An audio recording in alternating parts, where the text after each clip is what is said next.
especially, when we got married, I think a lot of friends were like, are you still going to do that thing?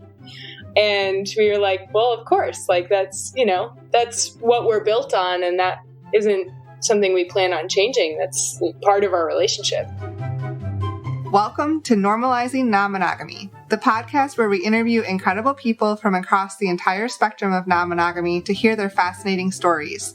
We strive to bring guests on the show who have a healthy approach to non-monogamy. However, it's important to remember that everyone does it a little bit differently, and the views and opinions expressed by our guests do not necessarily reflect our own. Additionally, we produce this show for entertainment purposes only. Please be aware that we aren't doctors or therapists. Consult a medical professional for anything regarding your health that you might learn about on the show. Enjoy! Welcome to episode 136, Take 2. Take 2. Here we are again. We're Finn and Emma, and today we are talking with Amanda and Thomas, an awesome couple who have a wonderful story. Yeah, they reached out to us a few months back, and we were able to finally get the interview going, and I don't know, it's a super fun conversation. They approach non-monogamy a little differently, very fluid. Yeah. And I don't know, it's a great conversation and a great approach to it that we think people will take a lot away from. How they approach communication, how they approach sort of their individuality, and the cruise ship story. Just wait, cruise ship stories. So you're going to want to listen, but first we have a couple of quick announcements. The first is our community announcements. Our next virtual meet and greet is tomorrow night. That's Thursday. I almost said September. It's not September yet. July 23rd. It is not September. But maybe you're sick of not being able to go meet people these days, and we understand that. We feel ya. So come to our virtual meet and greet. It's amazing. This will be like our third one, I believe, and it's just a great group of people. Yeah, we've been having a lot of fun with them. Every month it gets a little bit bigger, and we've got people, honestly, from all over the world joining, and I don't know, we're having a lot of fun with it. And we're mixing up the format a little this month, so we're going to give people a little more time to mingle with each other and get to know each other before we start throwing questions at you. So if you want to see what this is all about, go to our website, normalizingnonmonogamy.com, click on the Meet and Greet tab, and all of the information will be there on how to sign up, and we hope to see you there. Again, that's tomorrow night, Thursday, at 9. What time is it? 9 p.m. Eastern. 9 p.m. Eastern. And also, if you're listening to this and you're like, oh, darn, it's past July 23rd, that's okay, because still go to that meet and greet tab. We will likely have all the information for the next one posted. That is very true. Our other quick community announcement is that our next video Q&A for our patrons is on July 29th. That's a week from today. And we do one at 9 p.m. Eastern and then another one at 9 p.m. Pacific. And these are great conversations. It's a little Q&A, like we do answer questions, but honestly, it's just a discussion. Yeah, and this is a great group of people. Thank you, first of all, to all of our patrons for the support and for building this awesome community. And yeah, like Emma said, every month we've got a group of usually 15 to 20 people joining in for conversation about anything that they're having trouble with. And honestly, just meeting each other and making friends and connections all over the world who are exploring non-monogamy and can maybe help answer and help them through some things that they're working on. If you want to join, you can go to our website, normalizingnonmonogamy.com, in case you didn't know that already, and go to the community tab, and there will be all the information to join. And real quick, before we jump into the interview with Amanda and Thomas, we're seriously going to get to that cruise ship story.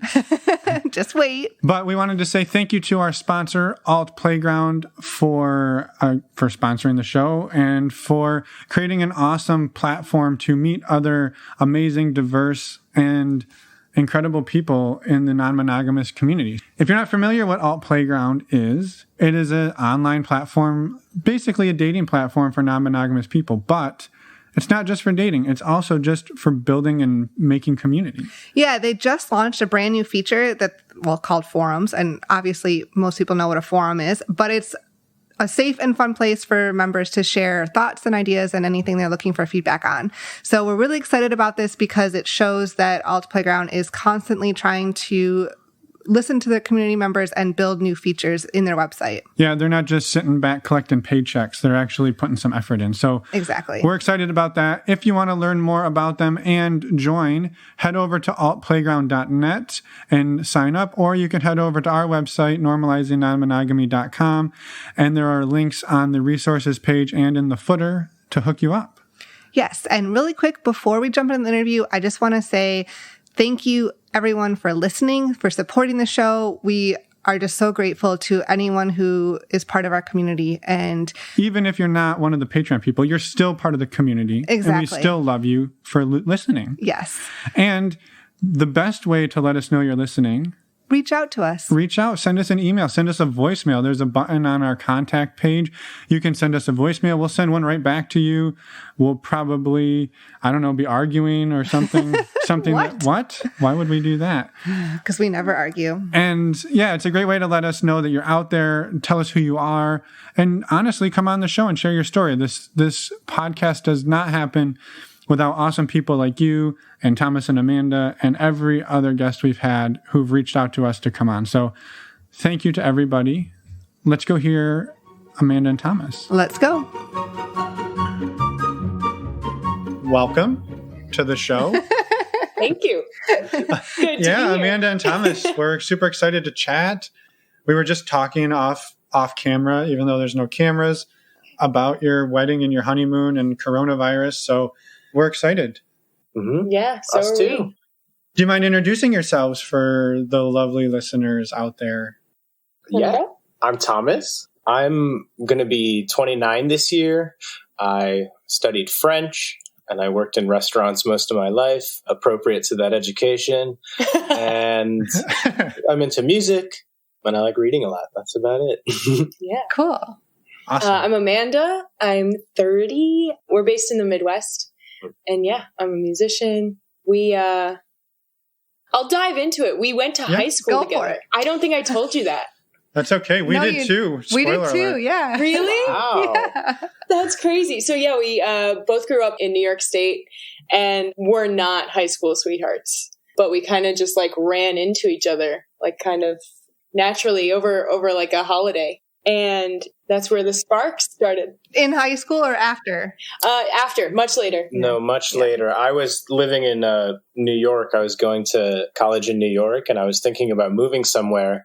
And Christmas break of my last year, my senior year, she came and visited and we just sort of had a great night together. And then from then on, I said like, okay, I can come visit like 2 weeks from now or in March. And she was like, okay, come visit. And then for the next probably 5 or 6 months after that, we went back and forth. And then, or I guess less than that, because in July I moved to the Midwest and I've been here ever since. And you two have, spoiler alert, been exploring non-monogamy. Oh my God. Right? Since essentially the beginning of your relationship, according to the emails we've received. Mm-hmm. Had either of you explored it or thought about it before you got together? Yeah, well, I'm just going to say I'm in Chicago because I'm not going to remember to not say that. So I was dating someone here in Chicago and we'd been dating for about like 3 months or so and he was moving and it was actually his idea to try non-exclusivity. And I was like, oh, how interesting. That's a very cool thing, and it makes sense in a long distance scenario. You're not going to see each other for stretches of time. And so I went along with it and he moved away and I started kind of seeing someone. And little did I know that actually wasn't okay with this guy who brought it up.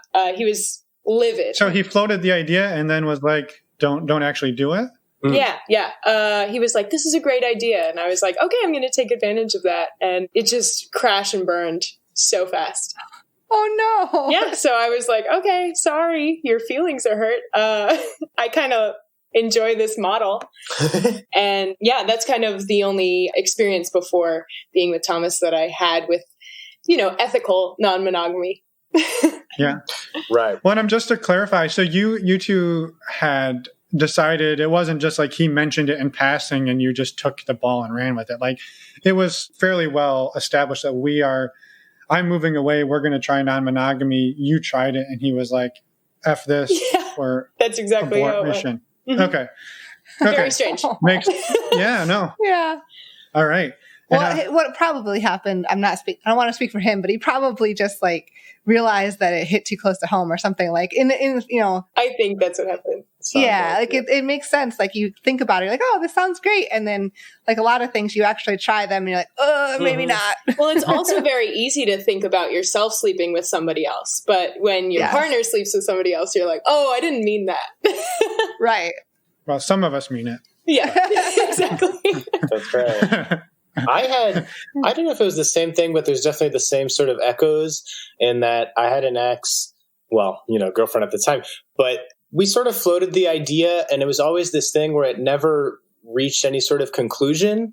And so it was left in this gray area where it was maybe okay and maybe not. And I think it ended up actually causing more trouble to both of us than it was worth, specifically in like, I don't know. I think I took advantage of it more than she did. And it was maybe a similar experience where it ended up meaning something else to her than she thought in the first place. But I will say that I think it's on both of us that we didn't really set it up properly in the first place. And I think that's maybe the difference with Amanda and I, is that there was a conversation about it and that allowed us to sort of then renegotiate going through the whole thing. Even if there were disagreements, it was clear what those were. Right. So when did it actually come up between the two of you? Well, so as he said, he moved to Chicago maybe 6 months after we re-met. I think both of us assumed when he set foot in this town, we were exclusive. That was like an understanding that maybe we had. We never really talked about that. But I'd say maybe 6 months into him living here, I kind of became interested in somebody that I knew from elsewhere. And, I started feeling like conflicting things about this other person. But at the same time, there was this like voice in my head, like, just talk to Thomas. He's going to understand where you're coming from.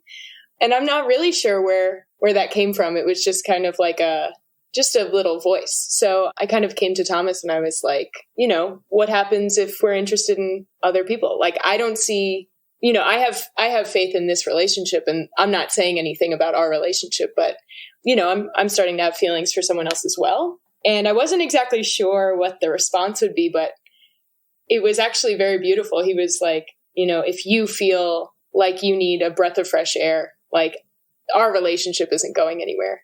And, I trust you, I trust us, and that's fine with me if you want to open things up and try that out and, all that stuff. And just from his response, I was like, I'm going to marry this man.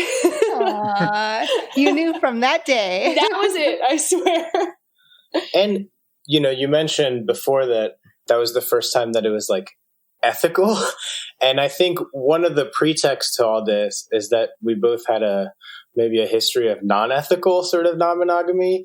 And that was part of the conversation too, is that like, well, acknowledging that and sort of working with that is better than trying to suppress it.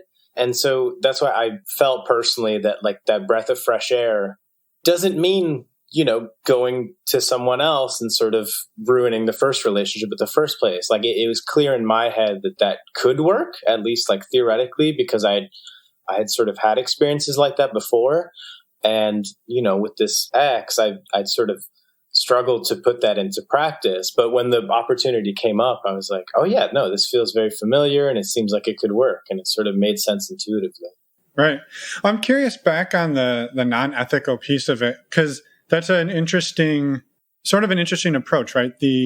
Each of you it sounds like, have cheated on a partner. And that kind of gave you that perspective that like, in a weird way almost, that like, yes, I'm cheating on them, but that's not because I don't want to be with them, but maybe I was just, like you said, this breath of fresh air that I wanted to experience something else while still being with this person, and not to excuse it or say that you did it in the right way, but it gave you it gave you that perspective that you are like, oh, well, I've felt that before. Maybe I did it not the best way, but now we have an opportunity to do it the right way. Yeah. And, That's a great point. I feel like when I have cheated on partners, I was very young, and maybe I didn't really know how to express what I wanted but it wasn't because I was unhappy with the relationship. And that was always a struggle. Mm-hmm. I feel like a lot of people maybe cheat because they're unhappy, but that wasn't what I felt. And so that was always like an internal conflict of like, I am happy and I like other people, and so mm-hmm. when we kind of talked about it and when, I felt that Thomas and I were on the same page, it was kind of coming from a place of like, okay, well, I have felt complete in a relationship and have wanted to go elsewhere as well. And I think that that's possible for my partner to want, what I mean? It's awful. I think the feeling of guilt and just confusion around these like ambivalent feelings that you had, like just Amanda was just saying that you don't necessarily feel that your primary partner is like lacking in any way, perhaps in specific ways. And maybe that's where the sort of non-monogamy comes in, but those don't like reflect negatively upon their overall character or something, or upon the relationship per se. It's rather just like a complement to the relationship. And I mean, maybe it's a good time to bring it up, is that part of this, at least on my end, was a desire to be with guys. And so there was an actual sort of, something that couldn't be fulfilled in the relationship. And it was natural to sort of like deal with it in this way rather than, I mean, obviously we could have dealt with it in different ways, but certainly not by just suppressing it is what I'm trying to say. Right. No, for sure. And I think that's something that's hard for people to hear, that it's like, well, I should be everything, or we should be everything right. to our partner.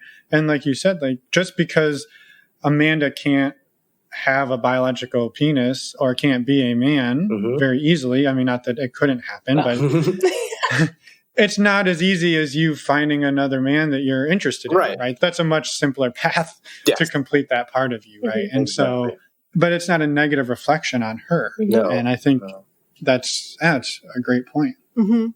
So when you started exploring and like those, Amanda, when you came to Thomas in that very beginning conversation and such, how did you take those baby steps forward? Or maybe they weren't baby steps. Maybe you jumped in. How did you move forward? It's a great question. Well, I had maybe come straight out of reading The Ethical Slut. Great book.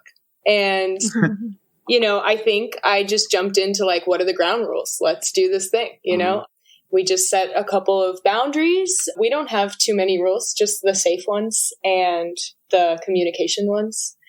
And I think we kind of jumped in. Yeah, the idea was that if you feel yourself sort of developing feelings that would threaten the relationship, then you owe it to the other person to let them know. But that was kind of it. And actually, I think we've been surprised to see that those have mostly worked. And that is... And condoms. But, it's like they do actually work. And those conversations are difficult, but they're not impossible. Well, I think a big difference between the guests that I've heard you have on the show, we don't really share with each other. We're not in the swinging community. We don't explicitly reveal who we're sleeping with. It's more of like a kind of a don't ask, don't tell, unless like, I feel strongly about a person and I want to share that. I think we're pretty comfortable with being honest with each other. And we've definitely shared, like you should meet this person or, but it's been a little bit more casual than, kind of all being together or, yeah. I had a thought when today we were listening to one of your episodes, and I don't remember if it was one of you or one of the guests said that there's certain comfort in like setting up rules because actually by obeying the rules, you sort of develop this trust and you learn that the rules can be broken, but it's like, you can't break them off the bat, but they have to be set up in the first place. And I think it's in the same way of like the communication that over the years, I think we've gotten much more open. And it's like, at first there was a level of awkwardness around like who's sleeping with who. And then when it did sort of become apparent, then there was an underlying sort of respect for the other person and be like, okay, let's just like, we both know, but let's not talk about it and whatever. And then now it's actually become this thing where like, we'll just joke about it and whatever, it's like, perhaps not with everyone, but at least the acknowledged like partners, it's like, oh yeah, okay, yeah, that person. And actually it's become more and more comfortable. Right. So it was originally, the rules were be safe. And for you, you defined that as using condoms and keep the communication open, but to a degree of, we're not going to tell each other who these other partners are necessarily. It's sort of, I'm going to do my thing, you're going to do your thing. It's more independent. Right. It's independent, but it wasn't so much as like, you're like, I'm heading to the bakery and you're actually going to do somebody else. It wasn't like a deceit thing. It was just like, you don't need to say, I'm going to meet this person and you know them and this and this and this. Right. And, that might have stemmed from my failed attempt at non-monogamy. I feel like sometimes it just causes more grief than it's worth to be like, I'm meeting Justin. And you're like, okay. And then you're just sitting at home, not meeting Justin. You know what I mean? And I think a lot of that like discomfort can kind of be avoided if, it's a little bit more casual than that. I think it like fell under the purview of the don't ask, don't tell. And that like, if you're coming home from work and it's an hour later, then it just is what it is, like it was never. And I think what made it easier is that for the first year when I moved to Chicago, we didn't live together. And so that probably helped to set it up just sort of practically. Yeah. And did it shift when you moved in together? Did you have to adjust to the new model? Well, it's actually interesting. I'm a musician and I travel quite a bit. So what's interesting... Pre-COVID. Yeah, pre-COVID, of course. What's interesting is that most of my partners and relationships have been out of town, and most of his partners and relationships have been here. So it's kind of interesting now that we've just been here. I haven't had the opportunity really to, travel and, meet people that way. And yeah, I guess the way I've always like thought about it is that, right, when she was gone, I feel like I had a tendency to seek out more women. And then when she was here, I occasionally sought out men. But I'd say like by and large, it's definitely when she was traveling that I think both of us would sort of act on these things. And actually, since we live together, yeah, it maybe happens less than one would expect. With the occasional threesome. Right. So there's a piece that you both know about. Well, they don't know what's happening. They both. We're like, shh. Exactly. Just the image of them both having sex with the same person, but not knowing the other person is.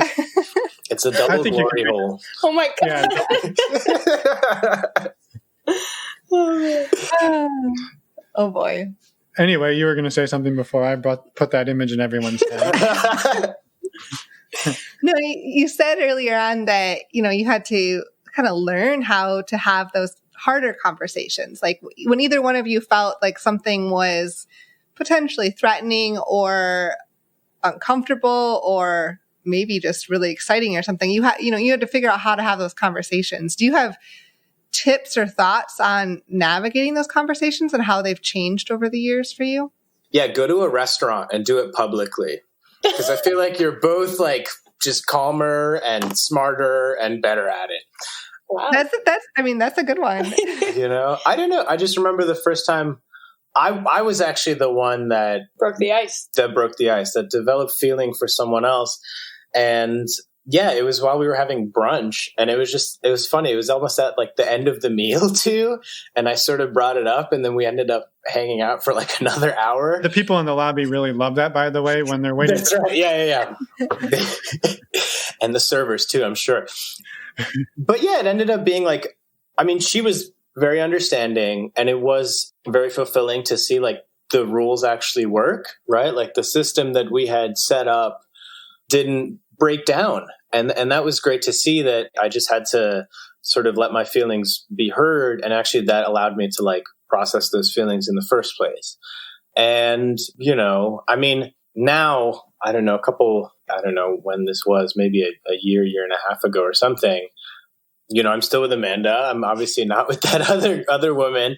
And actually that sort of like broke off partially because of the conversation. But I feel like really it helped to sort of recommit in a sense. So really, I'm not sure I sort of understand it, but I definitely know that it worked.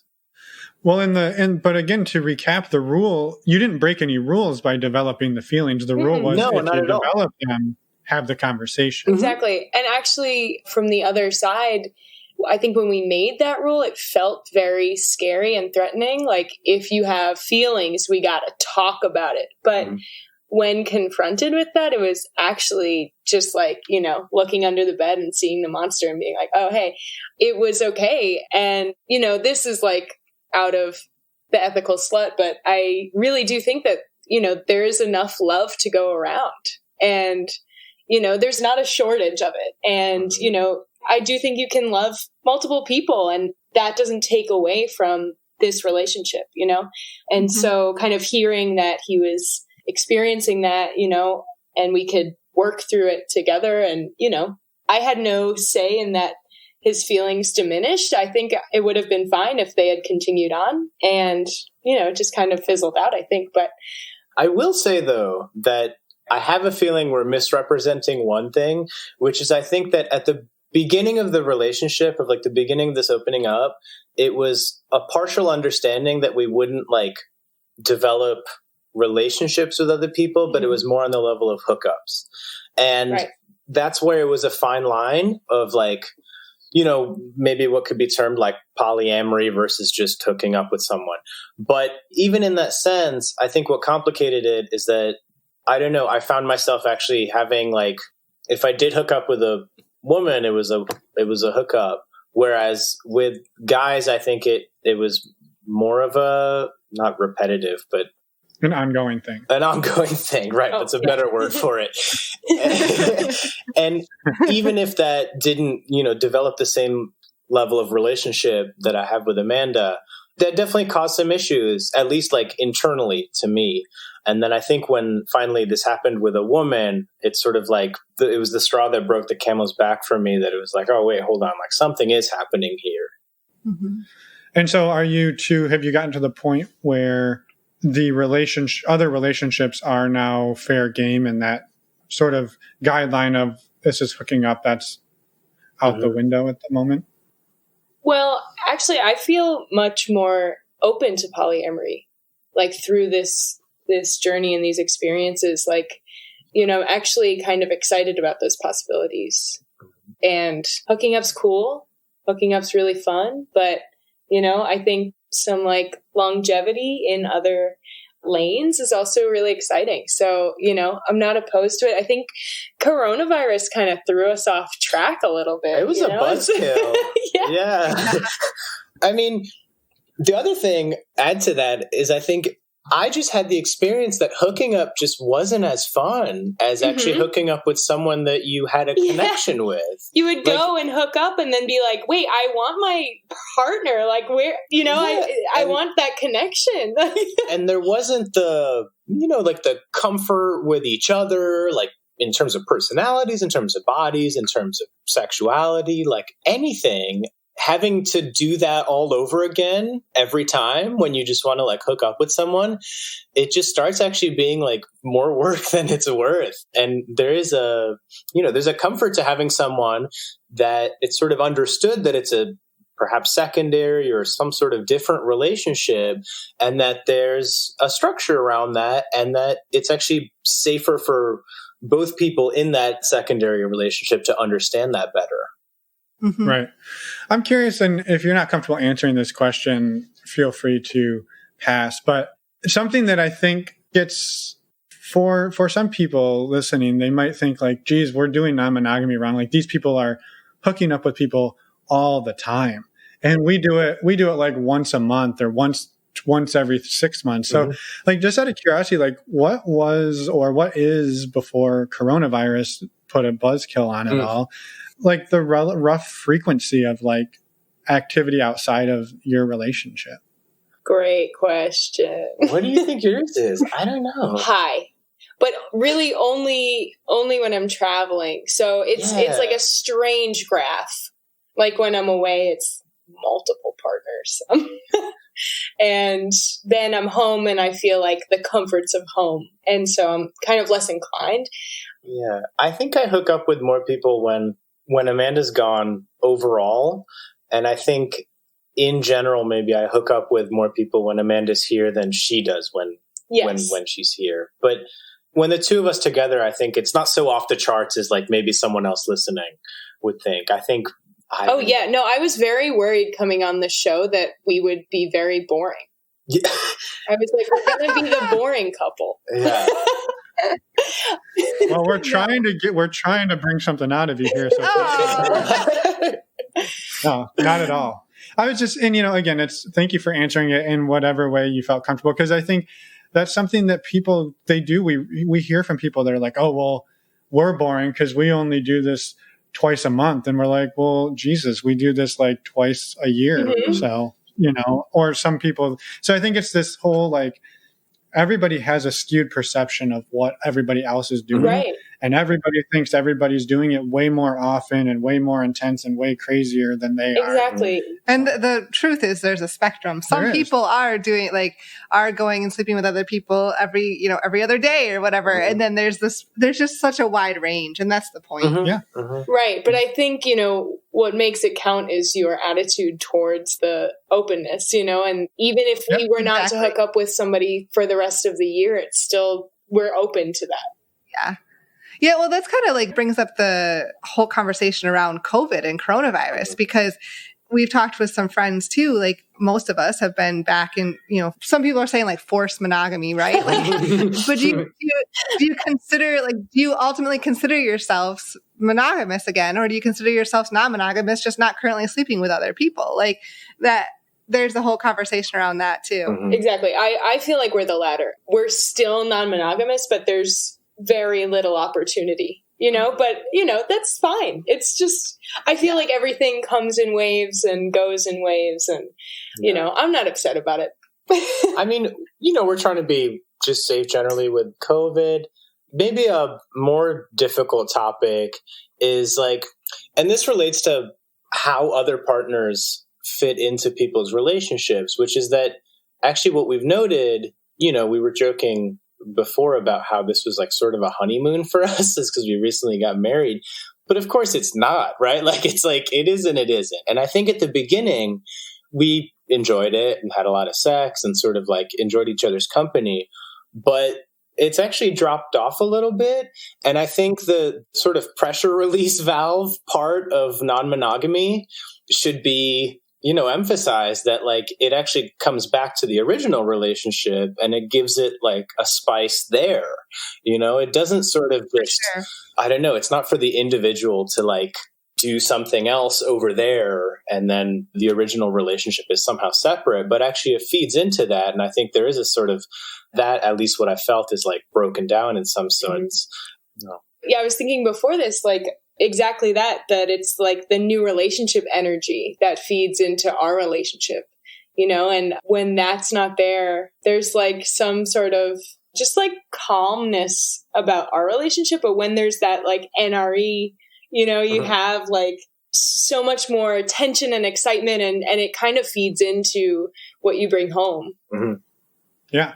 No, and I think it's awesome that you bring that up. And this is one of the things that I'd probably bring up a lot on the show, is the fact that it's okay. And it sounds like you two are very okay with the fact that other people really feeds your relationship and gives your relationship energy. And that right now, like you said, you're seeing that those other people aren't pumping that in, and that you've seen your sex life maybe slow down mm-hmm. between the two of you. And I will say that is not the first time we've heard that in the last couple of weeks. And it doesn't mean that your connection is any less, right? Or that your relationship it's changed, but it doesn't, I guess the closeness of you two is just maybe different, right? Mm-hmm. That's.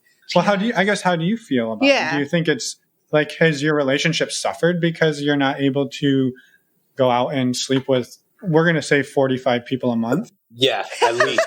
I wanted to I have to say it's not just the other sexual partners, but actually I think both of us are very, active people generally, because I was working in restaurants before this. Who knows when that'll actually start up again. But, I was coming home at 1 a.m. on a regular night. And if I went out dancing, then it'd be 4 a.m. And that sort of apart time is just not happening anymore. And I think I feel like his puppy, just following him around. I'm like, take me on my walk. It really, we've gotten a lot more domestic in that sense. And I think that, maybe people, I think that helps their sex life. But for us, I think we actually like going out and having crazy times and then coming back, and not just sexual, but just generally seeing music, seeing friends, going to a bar, coming back, and then, being able to tell each other about it, sort of, this all feeds into the energy into the bed as well. Yeah. And we're also very independent people. Like when we go to a party, we're never talking to each other. We're never in the same side of the room. We like to be kind of in our own floaty circles, and so it is hard to kind of just be in this 800 square foot apartment. And I don't think our relationship has suffered. I do feel like it's changed a lot in that, we're much more tender couch potatoes, but it is a lot different than pre-COVID. So. It's become much more of let's cook dinner for each other, before you'd go out on a date and then come home and have sex or whatever. Whereas now I think the dinner itself is right, it's this more tender moment. And but yeah. How do you see it coming out of this? That was my question. Okay, well then go ahead. No. You did a good job. I did it. Thank you. I appreciate it. So where do you see it going when you come out of this? I mean, it's hard. Thomas works in the restaurant industry. I'm a performer. So it's really hard to see the end. It's a little bit scary, thinking about what month this will all change. I don't know. So I think the summer is great for us. We'll be much more active and outside. I'm terrified of the winter. I'm the kind of person who doesn't eat sitting down. I'm going all day, every day. And this has just been a complete 180. So yeah, it's different. Yeah, not for nothing, but I think just the uncertainty about our jobs and everything, I'm sure impacts our sex life as well. And that might be part of what you were talking about with your other, interviewees or listeners or whoever. I'm sure that feeds into it too, whether consciously or unconsciously. And so the, uncertainty about the future, who knows, I'm trying to learn another skill and hopefully do something else. But obviously I want to get back to restaurants as quick as possible. The coming out of it, I think in terms of sex, the end seems in sight. It's on that level, at least, I think it's possible that we will have some partners. And especially with the summer, it's just the ability to sort of move around and not, we don't less of an issue with roommates and whoever else and, things like that. But as far as the overall situation, I'm not sure that we know when that's going to change, actually. Yeah. I don't think anyone does. No. And it's, I think to your point of the stressors of jobs, and now you shifted from having a lot of a part-time to lots of together time. Mm-hmm. And everybody's worlds were turned upside down.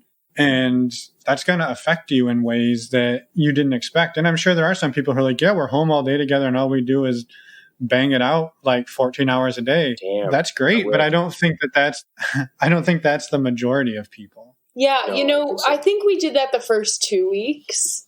It was super cool. And it's not happening anymore. Yeah. It's fine. Waves. Well, because of course that was a change then too. Right. It was exciting in a certain sense. It's it was a big snow day. Yeah. Because both of us would be used to I don't know, leaving at 2 p.m. and then seeing each other again at 2 a.m. And now that whole 12 hours is there. We're hanging out. Yeah, for sure. For sure. Are you two out to anybody in your lives, or how open are you about exploring non-monogamy to friends and family? To friends, I think we're pretty open. Mm-hmm. I kind of, in my friend group, I feel like my friends all want the dirt. They're like, what's it like being open? Especially, you know, when we got married, I think a lot of friends were like, are you still going to do that thing? And we were like, well, of course, like that's, you know, that's what we're built on. And that isn't something we plan on changing. That's part of our relationship. In terms of family, not so much. It's possible that my grandmother knows, but we don't discuss it. Yeah. I don't know. I guess I'll sort of talk about it to illustrate a point, but I don't think I'm particularly like open or pushy about it. You know, it's almost like the veganism thing where it's like, you don't want everyone just talking about it all the time. But, you know, yeah, I think when people are having trouble in their own relationship and I see friends sort of struggling with these things, then I'll bring it up and be like, listen, like, you know, this thing is possible. And it really just relies on trust. And if anything, it might build stronger trust. And so there's sort of options there. But besides that, I think I try to, you know, just stay, I don't know, somewhat private. On the other hand, if I will hook up with someone, then it's very clear that this is my situation. Right. It's not like a sneaking around. You know, it's funny, like your questions about friends and family. And that's precisely the point, that it's like almost easier to tell it to strangers, you know, like we're doing right now. So, yeah. Hello, world. Right.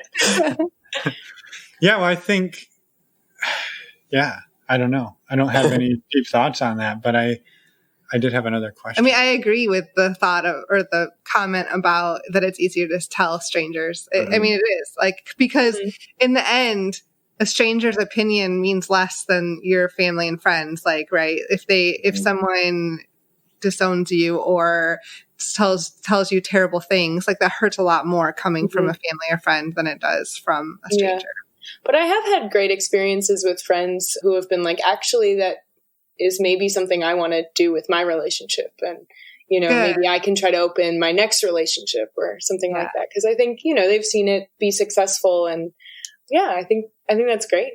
Yeah. Actually, this is funny. I think I have told my dad and my brother, and I've totally forgotten. It was like one of those late night conversations where all of us had been like drinking beer for a while. And like, I remember the reaction being like, and it never got developed. And I think that's why I don't really remember it that well, but wow. I think it and why Amanda seems so surprised at the moment. Well, cool. I'll have a chat with your dad. I mean, I don't know what I sort of said. I think it was more on the level of, you know, it's like that monogamy isn't the only way, you know, it's more in this like negative way. But I don't know. I told my parents I was bi before I went to college. And that was one of those strange conversations where they were like, okay. And it never really got brought up again. So maybe that's why I was just like, well, okay, might as well be open about it. Yeah. Do your thing, little one. Yeah. That's awesome. To my point of like, it's harder to tell those people you're closer to, but it's also can be almost more important, right? Like, cause then when somebody knows somebody that's practicing non-monogamy, it's easier to start to accept it. Right. Yeah. Yeah. So I had a question, because I think you two are very happy, excited, bubbly people, which is really awesome. And I wonder, are there things that scare either of you looking ahead in this journey together? I wonder, like, further down the road, you know, when we think about having kids, I wonder how it develops. It doesn't necessarily scare me. And I know that there have been a lot of successes, you know, and listening to your podcast is awesome. And, you know, finding people who have had those experiences is really great. But it's just something I wonder about. Like, if you throw kids into this mix, like, how do you do it? And do you keep doing it? Or do you kind of like keep it a secret, or, you know, what method? That's kind of something I've always wondered about. I think that would be my main concern too. Being in the worlds that we are, I think we're pretty accepted anywhere we go, you know, among like musicians and bartenders. It's like, you're not going to get judged for this stuff, really? I mean, you know, that's sort of a blanket statement, but generally, I think our friends have been very open. And so to see that continue is not much of an obstacle. But obviously, when it starts impacting our family and really meaning kids, then I think that's a bigger question. But I also wonder if that's not just like it just becomes like another scheduling conflict, like it might actually not be as difficult as all that. Right. I don't know. We don't have kids, so I don't really know how to answer that. But I have a feeling in the back of my mind that it's not as like mystical as it appears, Yeah. That's how my feeling about it too. We also don't have children, so it's hard to, I don't want to talk for people who are parents, but that's kind of how I feel about it too. Mm-hmm. I wonder if we do have a moment like we did that we were talking about where I came to Amanda and felt that my relationship with another woman was sort of threatening our relationship. I question whether it could be as worse as the first time, actually. Meaning that since we've gone through it, there's a framework for it and there's a way to talk about it. And if it wasn't a catastrophe the first time, then why would it be a catastrophe the first time? I'm sorry, the second time. Wow, that was Freudian. But, I wonder what it would take for it to break down even worse than that if we have sort of each other's support. Right. So I guess that begs the question, again, this goes back to you two being very bubbly and happy people. Has that been your only speed bump throughout this entire journey? Was that one discussion at brunch? Wow. That one day. You have a better memory than I do. So you a better memory. Well, that's fantastic if it is. I'm just I think there's people listening being like, that was it? That was the worst? You guys, you had one long brunch? Well, yeah, there have been a few similar situations. I might have been more threatened when he came to me and told me that he had been seeing a man for a few months while I was away. And that to me I was surprised you used the word threatening when it came to your relationship with that woman, because I didn't necessarily feel threatened. I felt, well, it's interesting because whenever I've met someone that Thomas has been with, I've always been like, great judgment. You pick really great people, and so that's what I'm saying about it not being as scary as you think it might be. I've really been so, happy with the people he's been interested in. And I think that it's been the same. I think it's been reciprocated. But having said that, I think the only, quote, speed bumps have been the hurdles of kind of mustering the courage to tell each other when there's been another person in our lives. And that's happened on my end on a few occasions. But I think, jealousy is not something that goes away. But I think you have to just you have to learn how to handle it. And again, it's not something to suppress, but something to kind of incorporate. And yeah, it hasn't been so bad, We're still new. We're just 5 years into. No, and it's fantastic. I think, and that's, there's some people who definitely have a lot rougher time of it, but it's amazing that for you, it's been pretty great. And it's exciting. To your point of acknowledging that jealousy is there, you're just not pushing it off and say this feeling doesn't exist. It exists and you can talk about it and you can acknowledge it and say, hey, I'm feeling this way. They're not playing don't ask, don't tell with their feelings. Right. Just other people. Right. No, that's the point. And if I can say something to Amanda's point too earlier, that the flip side of jealousy, I feel, is paranoia. And it's funny that you mentioned that you didn't feel threatened by something that I thought was sort of a, rain cloud over my head, meaning that a lot of these things are actually just in your head and within your own thoughts and feelings. And they might not actually have any sense of reality to your partner. But it's only through actually communicating it that becomes reality to both of you. And both that level of, guilt and paranoia and shame and these negative feelings that you have towards yourself, and then also jealousy towards the other person, they have to be out in the open in a certain sense in order to even be acknowledged, and sort of, in a way, they almost dissipate on their own, if you sort of process them appropriate. Yeah. Thank you for sharing that. Is there anything else that... Wait, I have another question. Go ahead. Sorry. This one is more just because we get this question a lot too. How do you meet these other people? Oh, I thought of that earlier. Thanks for bringing that up. I forgot about my question. Mm-hmm. Nice. Well, I worked on a bunch of cruise ships. Ah. So you just got people cycling through. Oh, man. There's like 2,000 people your age, and they all play music or do photography or sell beer or, are just there, and they're all attractive, and you hang out all the time. It's very strange. It's like a total world in its own.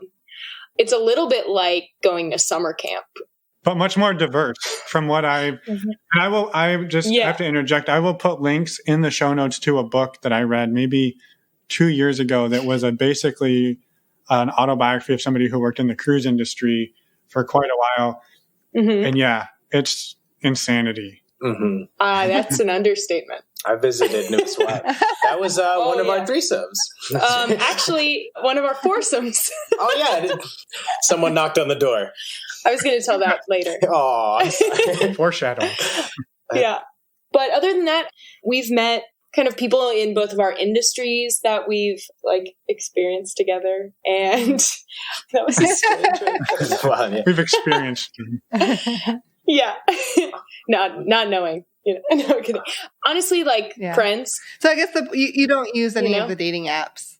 That's what I was going to say, that I tried the dating apps and I found that those are much worse dates than anyone that you just sort of randomly meet and hit up a conversation with, because there seems to be this I don't know why, but there's this hostility on both sides, meaning that you're testing the other person.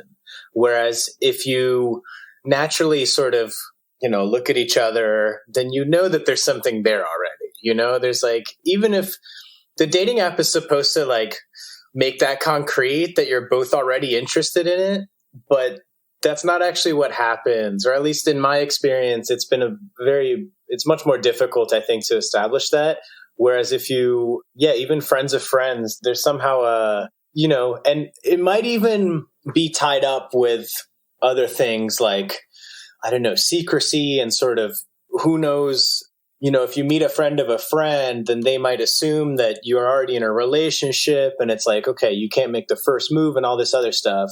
But actually, once you get all that out of the way, it's a lot easier. And I think it's actually, people are more open to the idea of trying something out than you or they might think. Right. And are you pretty open when you're talking to people that it seems like there's some mutual interest? Are you fairly open with the idea or the dynamic between the two of you? Meaning that we're open? I'm sorry, just... Right. There is somebody out that you're not a random single guy that they're going to hook up with, but that you are married and have a partner and that you're in an open relationship. Yeah, I think once it gets to the stage where something's a possibility, then I feel the need to tell them. Yeah. Awesome. No, I appreciate that. It feels better than not addressing it or addressing it later. That seems very strange to me. But I mean, at the same time, that kind of if they're not comfortable with it, that gets that out of the way. And then, that's not a possibility anymore. And that's okay. Right. Yeah. There's one time I had, it was funny, where I was trying to, actually this was I think a Tinder date, but who knows, that I was trying to explain the situation that I was in. And she started categorizing it. I think she called it non-hierarchical polyamory, sort of this was 30 minutes since we had met in a bar.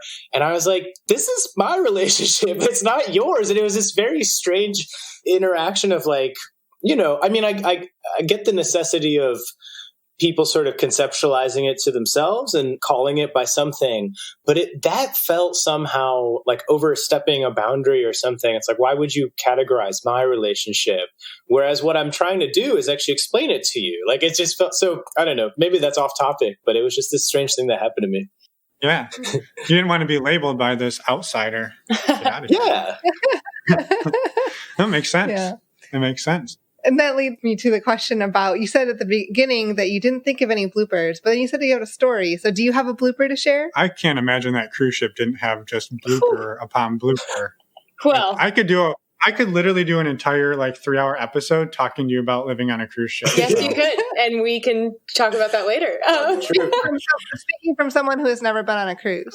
No, but I have researched it extensively from multiple angles. That's true. The people who work on a cruise ship are different than what you would experience on a cruise ship. It's like the underbelly of the Titanic. It's amazing. So this happened, I guess, 2 years ago. It was my first ship, and Thomas came to visit and wound up proposing to me in Barcelona. We were like cruising Mediterranean, and he proposed. Aww. I said, sure. I came for her birthday, and I didn't propose on her birthday. So we went to sleep that night, and she was like, oh, I guess it's not happening. And I said, well, there's always tomorrow. And then I did it tomorrow. I did it the next day. It was beautiful. And then 2 days later, we were in the bar, and I don't know, some man who was so attractive and just so gay. Very. I mean, so gay. He started kissing me. And I was like, what is going on? I don't think he had ever been with a girl, ever. No. And I knew that by him making a move on me, he knew that this 3 was going to happen. So... Well, he had been flirting with me for days. Oh, yeah. Sorry. I failed to mention that. Like, they were already in it. And I was like, wait, you're including me? Like, I'm so honored. So we went to my cabin and did that. It's beautiful. And we were laying there, and there was a knock on the door. And we opened the door, and it's my next door neighbor in a towel.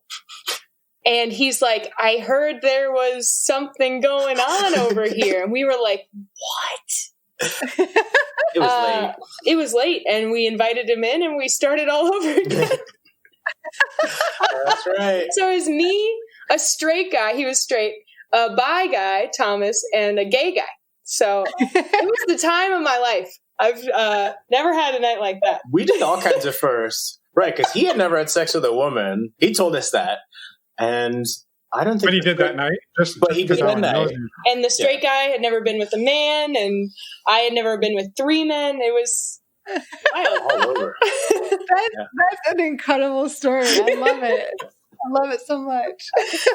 Yeah. So that's a cruise ship for you. I think is your mind blown? I love it. No, I think if there was ever an argument to get back on a cruise ship, that is it. This is what will save cruise ships, I hope. From coronavirus, yeah. We'll just tell this story to the masses. You're going to be the new spokesperson for Princess Cruise Line.